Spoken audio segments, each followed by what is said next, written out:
اگر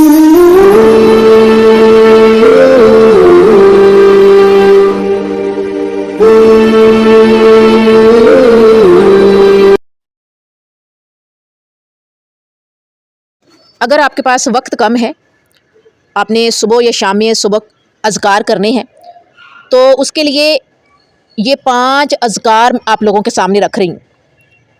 5 اذکار آپ کے لیے کافی ہو جائیں گے۔ جب آپ کے پاس وقت کی کمی ہو، آپ بہت زیادہ اذکار نہیں کر سکتے، صبح شام کے جو اذکار ہوتے ہیں نا، ذکر اذکار، تو میں یہ 5 آپ کے سامنے رکھنے لگی ہوں۔ بہت آسان ہے، بہت آسان ہے، اور آپ لوگ جو ہے وہ صبح شام میں اس کی پابندی کیجئے، جو سارے نہیں پڑھ سکتے، جن کو یاد نہیں، ابھی یاد کرنے ہیں انہوں نے۔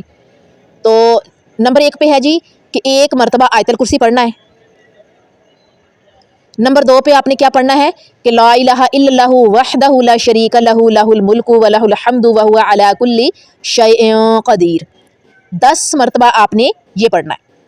نمبر 3 پہ آپ نے پڑھنا ہے بسم اللہ الذی لا یضر مع اسمہ شیء فی الارض ولا فی السماء وہو السمیع العلیم، 3 مرتبہ۔ اور چوتھے نمبر پر آپ نے کیا پڑھنا ہے اعوذ بکلمات اللہ التامات من شر ما خلق، اور سب سے اینڈ پہ آپ نے 3 کل پڑھنے ہیں 3 مرتبہ۔ سورہ اخلاص 3 مرتبہ پڑھ لیجئے، 3 مرتبہ سورہ فلق پڑھ لیجئے، اور 3 مرتبہ سورہ ناس پڑھ لیجئے۔ تو یہ آپ لوگوں کے صبح اور شام کے اذکار ہیں۔ نہ تو صبح کو ڈیفرنٹ کیجئے کچھ بھی، نہ رات کو کچھ کیجئے، شام میں کچھ جو ہے وہ الگ پڑھیے۔ یہ 5 اذکار ہیں، تو یہ ہماری حفاظت کے لیے کافی ہو جائیں گے۔ اللہ پاک نے اتنی ساری آسانیاں کی ہیں ہمارے لیے۔ اللہ پیارا ہے نا، اپنے بندوں سے محبت کرتا ہے نا، اور اللہ کی محبت جو ہے وہ ماں جیسی ہے، ماں سے بڑھ کر ہے، یعنی کہ تشبیہ رب نے اپنی ذات کو ماں سے دی ہے۔ ٹھیک ہے، بچہ جتنا مرضی نافرمان ہو، جتنا مرضی تنگ کرتا ہو، نافرمان ہو، لیکن ماں اسے بد دعا نہیں دیتی۔ جب بچہ ماں کی طرف لوٹ کے آتا ہے نا، تو فوراً گلے لگا لیتی ہے، معاف کر دیتی ہے۔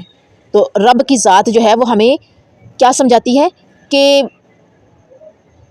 میں بھی جب بھی لوٹو گے میں معاف کر دوں گا، لیکن وقت رہتے لوٹ آنا۔ جس طرح کہتے ہیں نا کہ ماں کی زندگی میں ہی اس کو کچھ بن کے دکھا دینا، اس کی فرما برداری کر لینا، یہ نہ ہو کہ ماں آنکھیں بند کر لے، ابدی نیند سو جائے، پھر جا کے پشیمان ہو اور واپس آؤ، تب ماں نہیں ہوگی، اور ماں دیکھنے بھی نہیں آئے گی کہ میرا بچہ جو ہے وہ کتنا پشیمان ہے، یا وہ اب فرما بردار بن گیا ہے، یا پھر یہ کہ وہ سیدھے راستے پر آ گیا ہے۔ اسی طرح اللہ تعالیٰ بھی کہتا ہے مہلت رہتے، وقت رہتے لوٹ آنا، گناہ ہوتے ہیں معافی مانگ لینا، میں معاف کر دوں گا، میں گلے سے لگا لوں گا۔